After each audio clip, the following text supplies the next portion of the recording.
नमस्कार बच्चों, इस वीडियो में मैं आपको BA first year general Hindi के most important questions Rajasthan university के लिए बताने जा रही हूँ। और न केवल प्रश्न बताने जा रही हूँ बल्कि उन प्रश्न का उत्तर आपको कैसे लिखना है उसका संक्षिप्त एक्सप्लेनेशन भी मैं उन प्रश्नों के साथ देती जाऊंगी। अब मुझे मालूम है आप लोगों ने पूरे साल कितनी पढ़ाई की है, बहुत कम ध्यान दिया है, लेकिन आप बिल्कुल चिंता मत करिए। आप केवल जो प्रश्न मैं आपको बता रही हूँ उन प्रश्नों के उत्तर बहुत अच्छी तरीके से लर्न कर जाइए और निश्चिंत हो जाइए कि आप कम से कम अबव 80% मार्क्स प्राप्त करेंगे ही करेंगे। तो बिना टाइम खराब करे हम अपने प्रश्नों को पढ़ते हैं और प्रश्नों के उत्तर का जो स्ट्रक्चर है, जो उसका एक्सप्लेनेशन है, वो संक्षिप्त रूप में मैं आपको बताती चली जाऊंगी। आप सबको मालूम है कि आपका जो पहला प्रश्न आता है वो आता है व्याख्या का। आपको कुछ व्याख्या करनी होती है। आपका गद्य का पोर्शन है और एक पद्य का पोर्शन है। पहले आप एक बात का ध्यान से सुन लीजिए। आपका जो पेपर होगा ना, वो पेपर दो भागों में बटा होगा। 50 नंबर का तो आपका लिटरेचर पोर्शन होगा, जिसमें आपके गद्य और पद्य, जो आपके गद्य चयनिका और पद्य चयनिका है, उसमें से प्रश्न आएंगे। और 50 नंबर का आपका ग्रामर होगा। तो इस वीडियो में मैं आपको लिटरेचर पोर्शन समझाने जा रही हूँ। और जो आपका व्याकरण पोर्शन है उसका तो मैं वीडियो बनाऊंगी, आपको बोर्ड पर, व्हाइट बोर्ड पे एक एक प्रश्न को समझा कर बताऊंगी। तो आप इंतजार कीजिए मेरे व्याकरण वाले वीडियो का। जस्ट इसके बाद मैं आपको वो वीडियो डाल दूंगी। इस वीडियो में मैं आपको केवल जो आपका 50 नंबर का लिटरेचर पोर्शन है उसको स्पष्ट करने जा रही हूँ। तो लिटरेचर पोर्शन में आपका पहला प्रश्न आता है, व्याख्या कीजिए। निम्नलिखित गद्यांशों की सप्रसंग व्याख्या कीजिए। देखो बच्चों, व्याख्या आप अभी तक भी करते आए हो, लेकिन आपका व्याख्या करने का जो तरीका है वो बिल्कुल सही नहीं है। मैंने आपको व्याख्या करने का तरीका बहुत अच्छे से बताया है और उसके वीडियो मैंने अपने चैनल पर, आप जाएंगे मेरे चैनल पर तो आपको व्याख्या नाम से एक प्लेलिस्ट मिलेगी। उसमें आपको व्याख्या के कुछ वीडियो मिलेंगे और उसमें मैंने आपको व्याख्या करने का तरीका बताया है। सप्रसंग का मतलब केवल प्रसंग नहीं लिखना है। आप जब व्याख्या लिखेंगे तो पहले संकेत सूत्र लिखेंगे, फिर उसके बाद संदर्भ लिखेंगे, संदर्भ के बाद प्रसंग लिखेंगे, प्रसंग के बाद आप उसकी विश्लेषणात्मक टिप्पणी लिखेंगे और उसके बाद उसकी, यदि गद्य है तो साहित्यिक विशेषताएं लिखेंगे और पद्य है तो काव्यात्मक विशेषताएं लिखेंगे। यदि आपको ये बात चीज डिटेल में समझनी है तो आप प्लीज मेरे चैनल पे जाके और व्याख्या नाम की प्लेलिस्ट को खोलिए और उसको देखिए। यहाँ मैं आपको संक्षिप्त में बता देती हूँ कि आपको अपनी व्याख्या कैसे करनी है। जैसे आपकी पहली व्याख्या है, कुछ देर बाद हम लोग जीपों पर सवार हो आगे बढ़ गए, किसानों ने हमें जाते देख राहत की सांस ली। अब देखो बेटा, आपने पाठ पढ़े, मैंने आपको हर पाठ, जो भी आपके कोर्स में चैप्टर है, हर पर एक एक वीडियो बना के भेजा है। आपको वो वीडियो भी मेरे चैनल पे मिल जाएंगे और मैंने आपके ग्रुप पर भी भेजा है। ये पढ़ते ही हमको समझ में आ रहा है, जीपों पर सवार हो आगे बढ़ गए। अब ये जीप शब्द ही हमें बताया जाता है कि हमारा एक हास्य व्यंग्यात्मक निबंध है, जीप पर सवार इल्लियां। तो ये जो गद्यांश है, ये जो गद्यावतरण है, वो जीप पर सवार इल्लियां नामक व्यंग्य लेख है, व्यंग्यात्मक जो निबंध है उसमें से लिया गया है और उसके लेखक हास्य व्यंग्यात्मक लेखक शरद जोशी हैं। आपको व्याख्या में 3 चीज़ों पर विशेष ध्यान देना है। आपको ये मालूम होना चाहिए कि ये गद्यांश कौन से पाठ में से आया है, यानी कि उस पाठ का नाम क्या है, उस अध्याय का नाम क्या है और उसके लेखक कौन है और उस अध्याय में किस समस्या पर या किस विषय पर बात की गई है। तो आपको इसमें ये बताना है कि इस अध्याय में और इस गद्यांश में प्रशासन में व्याप्त जो भ्रष्टाचार है और सरकारी अधिकारियों में जो घूसखोरी की प्रवृत्ति है उस पर व्यंग किया गया है। क्लियर? इतना समझ में आ जाता है तो आगे चलते हैं। उसके बाद है आपकी जो दूसरी व्याख्या है वो है, मृत्युविहीन अमरता से बड़ा अभिशाप कुछ भी नहीं है। मेरा चिर दुर्भाग्य है कि मैं वही त्रासदी भुगत रहा हूँ। बेटा, ये पढ़ते ही आपको मेरी कहानी याद आ गई होगी जो मैंने आपको सुनाई है, अपने वीडियो डाला है, सिकंदर और कौआ, और आप लोगों ने बहुत पसंद भी किया उस वीडियो को। तो ये जो गद्यांश है, गद्यावतरण है, वो हमारी एक कहानी है। राजस्थान के प्रसिद्ध कथाकार हैं विजय दान देथा, उनके द्वारा रचित कहानी है सिकंदर और कौवा। और इसके अंतर्गत सिकंदर द्वारा अमरता के लिए प्रयास किया जा रहा है। वो जो अपने एक वैद्य हैं उनसे अमरता का मंत्र पूछता है और अमरता के लिए जैसे ही वो एक गुफा में स्थित तालाब होता है, उस तालाब में से जब जल पीने की कोशिश करता है तो ऊपर एक कौवा बैठा होता है पेड़ पर, और वो कौवा उसको पानी पीने से रोक देता है। और रोक के फिर वो ये बताता है कि मृत्यु तो हमारे जीवन के लिए बहुत आवश्यक है, क्योंकि मृत्युहीन जो अमरता है वो हमारे लिए बहुत बड़ा अभिशाप है। मतलब ज़्यादा लंबे समय तक जीना भी एक अभिशाप है। इस तरीके की बात इसमें दार्शनिक जो बातें हैं वो बताई गई है। नेक्स्ट जो आपकी व्याख्या है वो है, लेकिन बाद में लोगों ने इस शनिश्चर को शनिचर बना डाला। अब ये पहली लाइन आपको समझा देती है कि आपके एक वैज्ञानिक निबंध है आपके कोर्स में, और वो है शनि सबसे सुंदर ग्रह, जो कि गुणाकर मूले ने लिखा है। तो आप बताएंगे कि ये जो गद्यावतरण है वो हिंदी के प्रतिष्ठित लेखक गुणाकर मूले द्वारा रचित वैज्ञानिक निबंध शनि सबसे सुंदर ग्रह से उद्धृत है। और ये शनि को लेकर समाज में जो अंधविश्वास हैं और जो नकारात्मक प्रवृत्ति है उसका उसमें खंडन किया, उसका इन्होंने विरोध किया है। और शनि की विशेषताएं, शनि के ग्रह की सुंदरता और उसकी विशेषताएं, उसके महत्व को रेखांकित किया है। इसके बाद आपकी जो व्याख्या आती है वह है, जीवन अपने आप में एक अस्तित्व मात्र है, किंतु जीवन की शैली एक ऐसी विद्या है जो मनुष्य को मनुष्यत्व सिखाती है, उसे रहन सहन, सोच विचार, शिष्टाचार का सौंदर्य प्रदान करती है। जीवन में सौंदर्य का संस्कार आते ही वह अपने आप को सुसंस्कृत कहने लगता है। देखो, सुसंस्कृत, संस्कृति, ये शब्द आ रहे हैं तो आपको मालूम है कि आपके एक चैप्टर है अगरचंद नाहटा द्वारा लिखा हुआ राजस्थान की सांस्कृतिक धरोहर, साहित्य और कला की गौरवपूर्ण परंपरा, ये उस निबंध का नाम है। इससे ये गद्यांश उद्धृत है और इसमें मानव समाज के विकास में संस्कृति का क्या महत्व है, संस्कृति किसे कहते हैं, और संस्कृति की जो विभिन्न उपादान है उसके बारे में इसमें समझा रखा है। तो ये तो चार आपकी आएंगी गद्य में से व्याख्या, जो आपका गद्य चयनी का है उसमें से आएंगी ये व्याख्याएं आपके लिए, और उसके बाद आपकी कुछ पद्यांश में से व्याख्या आएंगी जो आपकी पद्य चयनी का है। और मैंने आपको कहा है बेटा कि चाहे गद्य हो या पद्य हो, मैंने हर कविता पर, हर कहानी पर, हर पाठ पर वीडियो बनाकर चैनल पे डाल रखे हैं। आप प्लीज़ वहां जाकर हर एक वीडियो को और या इस प्रश्न से संबंधित वीडियोस को वहां पर सुन लीजिए। आपकी एक एक समस्या बिल्कुल क्रिस्टल क्लियर हो जाएगी, कोई समस्या आपके सामने रहने वाली नहीं है। पद्यांशों की व्याख्या उसका भी मैंने आपको तरीका बता रखा है, वही तरीका होगा। पहले संकेत सूत्र लिखेंगे, उसके बाद हम संदर्भ लिखेंगे, फिर प्रसंग लिखेंगे, फिर उसकी जो साहित्यिक टिप्पणियाँ वो लिखेंगे और फिर काव्यात्मक विशेषताएं लिखेंगे। तो उसमें जो पहली व्याख्या आपके है वह है, निर्गुण कौन देश को वासी, मधुकर कर समझाए सोहदे बुझत दिन हंसी। और इसको देखते हम समझ जाते हैं निर्गुण, तो निर्गुण की बात की गई है और पूछा गया कौन देश को वासी।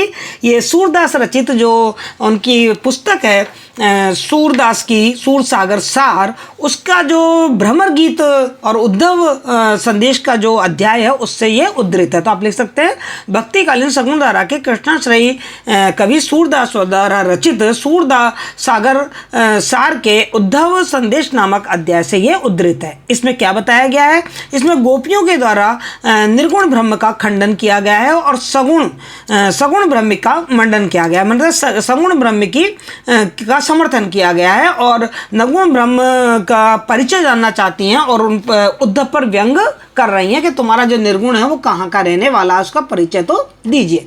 नेक्स्ट जो व्याख्या है वो रहीमन निज मन की व्यथा। देखिए आपकी संशय खत्म हो गया कि इसका लेखक कौन है, नाम ही आ गया रहीमन।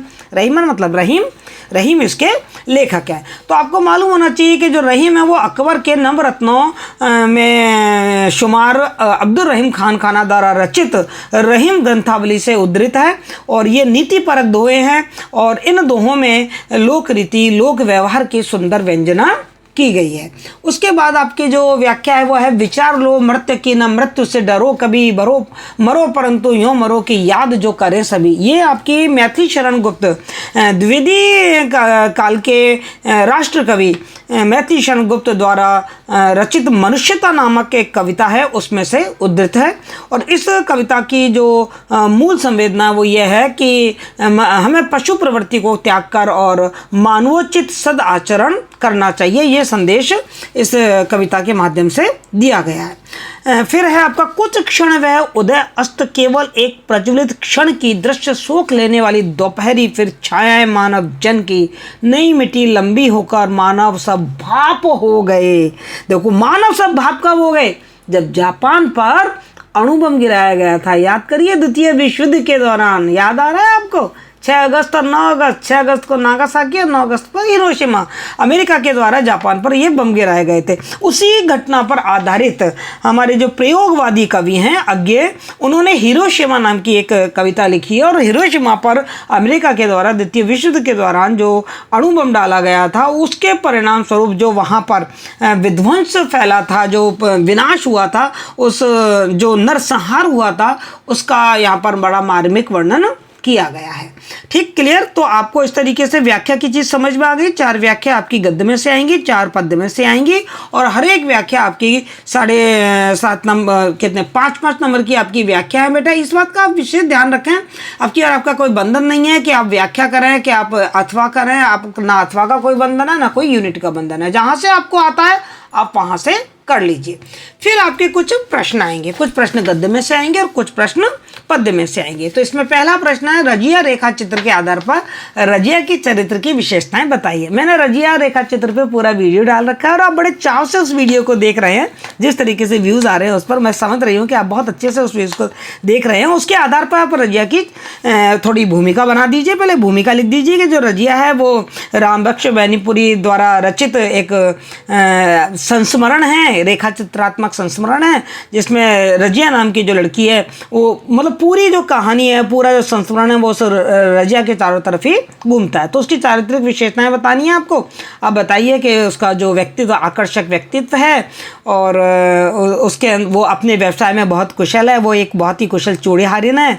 उसमें आत्मीयता और स्नेह की भावना बहुत ज़्यादा है, पतिव्रता है, बुद्धिमती है, जिज्ञासु है, साथ ही हास्य ठिठोली करने की उसकी प्रवृत्ति है, वाक्चातुर्य है, वाचाल है और साथ में समय की पारखी है। समय के हिसाब से क्या अपने व्यवसाय में परिवर्तन लाना चाहिए, तो इस तरीके से दूरंदेशी उसकी दृष्टि है। इस तरीके से आपको रजिया की चारित्रिक विशेषताएं पॉइंट्स में बताइए और फिर अपने पाठ में से कुछ उदाहरण देते हुए उनकी डिटेल कर दीजिए। फिर आपके एक क्वेश्चन है इसमें, आज भी खड़े हैं तालाब, निबंध में व्यक्त विचारों को संक्षिप्त में लिखिए।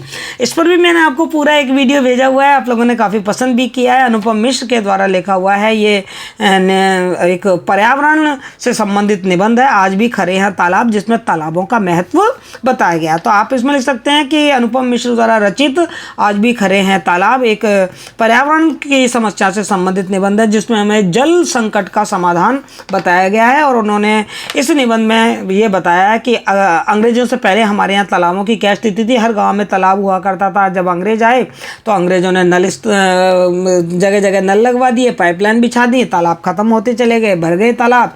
स्वतंत्रता के बाद भी हमारी जो आज़ाद सरकार थी उसने भी तालाबों पर कोई विशेष ध्यान नहीं दिया। और आज भी कई गाँवों में और शहरों में जब जल संकट उत्पन्न हो जाता है तो जो वहाँ की ग्राम पंचायतें हैं वो स्थानीय स्तर पर तालाबों को प्राथमिकता दे रही हैं और कई तालाब खोदे जा रहे हैं। और इस तरीके से तालाबों की महत्ता बताते हुए अनुपम मिश्र ने इसमें इंदौर के, सागर के, दिल्ली के, राजनाथ के, मैसूर राज्य के इन तालाबों का वर्णन भी किया है कि कौन कौन से प्रमुख तालाब थे और उनकी क्या स्थिति हो गई। इसके बाद का जो आपका क्वेश्चन है वो है 42 के ज्वार की इन लहरों में संस्मरण का सार अपने शब्दों में लिखो। ये भी पूरा सार मैंने एक वीडियो बना के आपके सामने भेजा है। कन्हैयालाल मिश्र प्रभाकर के द्वारा लिखा गया ये एक बहुत ही संस्मरण है, जिसमें 1942 में जो आंदोलन हुआ था, भारत छोड़ो आंदोलन, उस भारत छोड़ो आंदोलन में किस तरीके से हमारे भारत के नौजवानों ने भाग लिया और अंग्रेजी सरकार ने उन पर किस तरीके से अत्याचार किया, उसका बड़ा मर्मस्पर्शी वर्णन इसमें किया गया है। नेक्स्ट जो आपका क्वेश्चन है वह है, बड़े भाई साहब कहानी से आपको क्या प्रेरणा मिलती है। ये कहानी मैंने आपको पूरी तरीके से समझाई हुई है, इस पर वीडियो भी बनाया हुआ है। मैं आपको बता दूं मुंशी प्रेमचंद की ये कहानी, और ये कहानी आप पहले भी पढ़ चुके हैं, बड़े भाई साहब। आपको इससे क्या प्रेरणा मिलती है वो आपको बताना है कि जो बड़े भाई साहब हैं उनमें उत्तरदायित्व की भावना है। जैसे ही छोटा भाई उनके पास आ जाता है तो बड़े भाई साहब खुद अपने आचरण को इस तरीके से कर लेते हैं कि उसका आचरण उसका छोटा भाई जब अनुगमन करे तो वो सही रास्ते पर चले। इस बड़े ऐसा जो कहानी है इसके माध्यम से भारत की जो शिक्षा जगत है उसमें जो कमियां हैं उसकी एक आलोचनात्मक व्याख्या भी इसमें की गई है। साथ ही इसमें बहुत अच्छी तरीके से बच्चों को ये बताया गया है कि जो पढ़ाई होनी चाहिए वो मतलब तनाव रहित होनी चाहिए, उसमें कोई स्ट्रेस नहीं होना चाहिए, तो बच्चा आउटपुट बहुत अच्छा दे पाता है और ज्ञान को बहुत अच्छी तरीके से ग्रस्प कर पाता है। बड़ों के प्रति आदर का भाव होना चाहिए, खेलकूद का महत्व बताया है, अनुशासन का महत्व बताया है, बाल मनोविज्ञान को बहुत अच्छी तरीके से चित्रित किया है तथा सामाजिक और सामाजिक जीवन का और पारिवारिक जीवन का महत्व बताया है। ये सब कुछ प्रेरणा हमको बड़े भाई साहब कहानी से मिलती है। तो ये तो हो गए आपके गद्य में से कुछ क्वेश्चन और कुछ पद्य में से आएंगे। पद्य में आपका पहला प्रश्न जो मैंने दिया है आपके लिए बहुत इंपॉर्टेंट क्वेश्चन माना है, वो है कबीर के काव्य की विशेषताओं का उल्लेख कीजिए। बेटा मैं आपको पहले से बता दूं, जब भी आपसे काव्य की विशेषता पूछी जाए तो काव्य की विशेषताओं को हम मुख्य रूप से दो भागों में बांट देते हैं, भावगत विशेषता और शिल्पगत विशेषता। मैंने कई जगह हर वीडियो में इस चीज़ को समझाया है, जहाँ भी मैंने कविता समझाई है वहाँ मैंने आपको इस तरीके की काव्यगत विशेषताओं को समझाया है। तो पहले आप क्या करिए, कबीर का थोड़ा सा परिचय दे दीजिए। मैंने कबीर के परिचय पर भी वीडियो डाल रखा है, आपको वहाँ से कबीर का परिचय मिल जाएगा कि कबीर भक्ति काल के जो निर्गुण भक्ति है उसकी ज्ञानाश्रयी धारा के प्रमुख कवि माने जाते हैं। उनकी भाषा सदुक्कड़ी भाषा है, उन्होंने बीजक लिखा, उनके बीजक में साकी सबद और रमैनी हैं। उनकी जो शिक्षाएं हैं वो उनके प्रिय जो उनका शिष्य था धर्मदास उसने कलमबद्ध की हैं। इस तरीके से आप कबीर का परिचय देते हुए और कबीर का परिचय देते हुए फिर उनकी कविताओं की विशेषता बता देंगे। कि जब पहले भावगत विशेषता बता देंगे तो पहले आप कबीर की भक्ति भावना बता देंगे कि उनकी भक्ति कैसी है, निर्गुण भाव की भक्ति है उनकी। उन्होंने मूर्ति पूजा का विरोध किया है, उन्होंने धार्मिक आडंबरों का विरोध किया है, गुरु की महत्ता पर बहुत जोर दिया है, उनकी आध्यात्मिकता और रहस्यवाद वाली बात बता देंगे। दुल्हन गावो मंगलाचार, मतलब आपके कोर्स में इस तरीके का चीज़ है। नाम का महत्व बता देंगे कि गोविंद हम से अपराधी, अपना मतलब आत्मनिवेदनात्मक शैली है उनकी। साथ ही जो समाज में फैले हुए अंधविश्वास हैं और जो हिंदू और मुसलमान धर्मों के बीच में जो भेदभाव है उन सबकी एकता की बात बताई है। एकेश्वरवाद पे उन्होंने जोर दिया है, दुई जगदीश कहाँ से आए, हम तो एक एक कर जाना। इस तरीके से आप उदाहरण देते हुए उनकी सारी भावगत विशेषताएं बता देंगे। और कलागत विशेषता में उनकी भाषा आ जाएगी, जैसे मैंने आपको बताया सदुक्कड़ी भाषा है, उनके शब्दों के बारे में बताइए, उनकी शैली बताइए कि उनकी जो शैली है वो मिश्र शैली है, कहीं उपदेशात्मक शैली है, कहीं संवादात्मक शैली है। छंद के बारे में बताइए, उनका छंद सबसे प्रमुख छंद तो हमको दोहा ही दिखता है। और उसके बाद अलंकार, अलंकार मतलब कबीर ने जानबूझ के किसी अलंकार का प्रयोग नहीं किया है, बल्कि अलंकार तो खुद कबीर के पीछे हाथ जोड़कर खड़े हो गए हैं। तो इस तरीके से उनकी जो भावगत और कलागत विशेषताएं वो आप बता दीजिए। फिर नेक्स्ट क्वेश्चन है आपके मीरा की भक्ति भावना पर निबंध लिखिए। तो पहले तो आप मीरा का थोड़ा परिचय दे दीजिए कि मीरा भक्तिकालीन कवित्री है और सगुण धारा की है, और कृष्ण जो कृष्णाश्रय शाखा है उसकी भक्ति करती है, वो कृष्ण की भक्ति करती है, कृष्ण को अपना पति मानती है, राजस्थान की है, मेड़ता की है। इस तरीके से आप उसका थोड़ा सा परिचय देते हुए फिर उसकी भक्ति भावना पर विभिन्न पॉइंट्स के अंतर्गत मतलब बिंदु बनाइए, पॉइंट्स बनाइए, और पॉइंट्स के अंतर्गत उदाहरण देते हुए आप उसका उत्तर लिख देंगे। जैसे उनकी भक्ति की पहली विशेषता बताएंगे आप, नंबर 1 बताएंगे कि उनकी जो भक्ति है वो माधुर्य भाव की भक्ति है, कांत भाव की भक्ति है, मतलब वो कृष्ण को अपना पति मानती है। बीच में उदाहरण देते जाइए, जैसे कि जाके सिर मोर मुकुट मेरो पति सोई, तो मीरा इस तरीके से अपने कृष्ण को पति के रूप में देखती है, इसलिए उनकी जो भक्ति है उसको हम माधुर्य भाव या कांत भाव की भक्ति कहते हैं। और साथ में उनकी भक्ति में समर्पण की भावना बहुत ज़्यादा है। कहते हैं ना, मीरा तो मतलब मेरे तो गिरधर गोपाल दूसरा ना कोई थे, एक निष्ठता और समर्पण की भावना उनकी भक्ति में हमको मिलती है। मीरा ने वियोग श्रृंगार, मीरा की भक्ति में हमें जो वियोग है वो बहुत मिलता है। आंसुओं न जल सींचे प्रेम में बेल बोई, अब तो बेल बोल गए आनंद फल होई। इस तरीके से आप उदाहरण देते जाइए, मतलब हर पॉइंट बताते जाइए, पॉइंट को थोड़ा समझाइए और पॉइंट के बाद उसका उदाहरण जरूर दे दीजिए। समाज के प्रति भी उनकी जो भक्ति है उसमें हमको एक विद्रोह मिलता है। उन्होंने कह दिया है कि मैं तो केवल गिरधर के ही गुण गाऊंगी और चाहे समाज मुझे कुलनाशी कहे, मुझे उसकी कोई परवाह नहीं है। उन्होंने अपने आराध्य रूप, आराध्य का जो कृष्ण है उनके आराध्य, उसके रूप लावण्य का भी वर्णन किया है कि मेरा जो कृष्ण है वो देखने में कितना सामना सलोना कितना सुंदर लगता है। और उनकी भक्ति में वैसे तो वो सगुण धारा की कवित्री है, लेकिन उनकी भक्ति में हमें कहीं कहीं निर्गुण भाव भी दिखाई देता है। नाम की महत्ता उनकी भक्ति में मिलती है। नाम मतलब जो ईश्वर का जो नाम है वो बड़ा प्रभावशाली और बहुत ही महत्वपूर्ण माना गया है। और उनकी जो भक्ति है वो नवधा भक्ति है, उसमें वेदना की तीव्रता है, संगीतात्मकता है और आत्मनिवेदनात्मक शैली का प्रयोग किया गया है। इस तरीके से विभिन्न पॉइंट ले लीजिए और उदाहरण के साथ समझा दीजिए।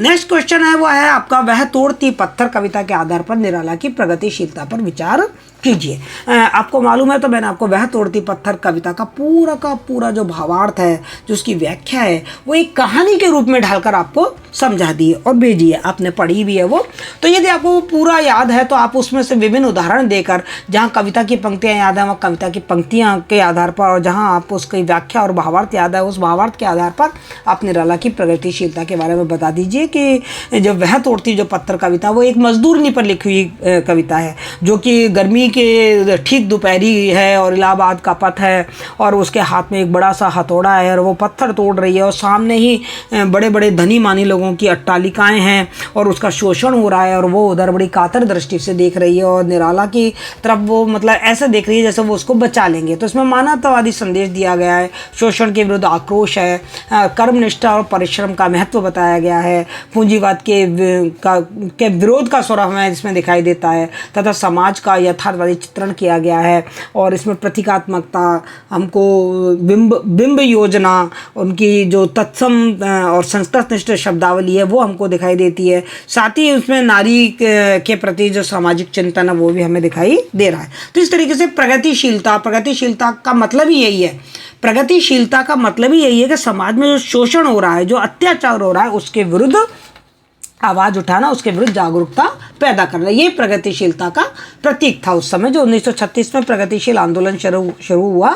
और उसमें जो प्रगतिशील कविता लिखी गई, ये युग ही प्रगतिशील युग के नाम से जाना जाता है। और उसमें किसानों, दलितों और जो मजदूर हैं उनके सर्वहारा वर्ग के पक्ष की बातें लिखी गई और पूंजीवाद का विरोध मतलब मार्क्सवादी चिंतन, साम्यवादी चिंतन हमको इसमें दिखाई देता है।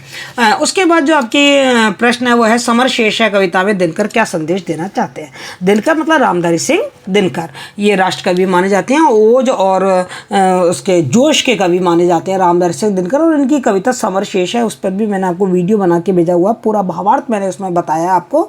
इस कविता का संदेश आपको लिखना है। पहले तो आप छोटी भूमिका लिख दीजिए जिसमें आप समर शेष कविता का मूल संदेश और जो मूल उद्देश्य है वो और रामधारी सिंह दिनकर का थोड़ा परिचय बता सकते हैं। फिर इसके उद्देश्य में बता दीजिए कि ये मतलब युवानुरूप उत्साह और जोश का संदेश देती है, साथ ही कर्तव्य निष्ठता का संदेश देती है, भूख और शोषण के विरुद्ध आक्रोश है, केसवानों को मिलता दूध भात भूखे बालक खिलाते हैं, है ना, माँ की छाती से ठिठुर जाड़ों की रात बिताते हैं। तो इस तरीके से शोषण के विरुद्ध आक्रोश है।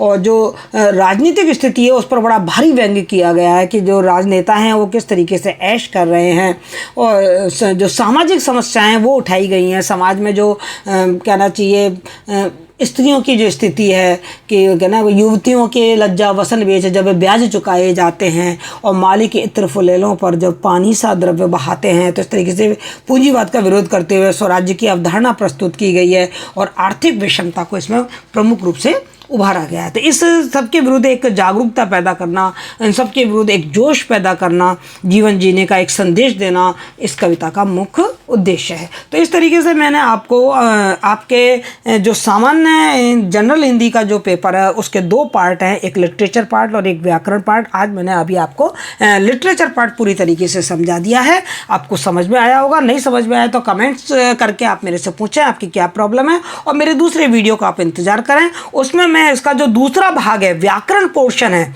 50 नंबर का तो लिटरेचर हो गया, 50 नंबर का आपका व्याकरण आएगा। तो जो व्याकरण पोर्शन है उसको मैं आपको बोर्ड पे समझा के बताऊंगी कि कैसे संधि, क्या समास, किस तरीके से पारिभाषिक शब्दावली, ये सब चीज़ मैं आपको बोर्ड पे समझाऊंगी, तब आपको वो व्याकरण ज़्यादा अच्छी तरीके से समझ में आएगी। अब यदि आपको मेरे जानकारी पसंद आई है तो मेरी वीडियो को शेयर कीजिए और चैनल को सब्सक्राइब कीजिए। Thank you so much.